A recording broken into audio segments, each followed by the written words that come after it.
Shqipëria do të luajë sonte ndaj Anglisë dhe të gjithë do të donin që ndeshja në Londër ta gjente kombëtaren më të plotë në organik, por dëmtimet janë të paparashikuara. Plusi i madh do të ishte për Silvinjon nëse Ardian Ismaili do të ishte gati, por vetëm një mrekulli mund ta zbresë në fushë. Edhe Kumbulla është në dyshim dhe me shumë mundësi, pritet të jetë në stol. Nga fillimi pritet ta nisë dyshja Ajeti Gjimshiti, ndërkohë në krahët e mbrojtjes do të jenë Ivan Balliu dhe Naser Alii.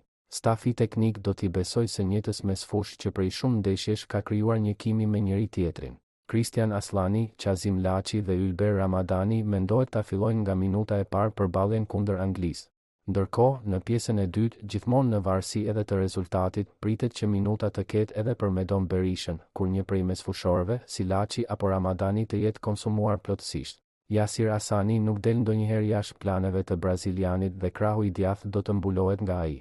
Për pak minuta, në këtë krah të sulmit është projektuar që të marrë minuta edhe Armando Broja.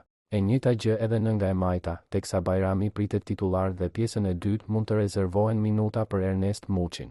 Një dilem është edhe në sulm, ku Myrto Uzuni dhe Rej Manaj luajnë për një fanell titulari. Beratasi është më i avantazhuar, ndërsa Rej mendohet të luajë nga fillimi kundër Andorrës. Megjithatë, Silvinjo është ai që vendos.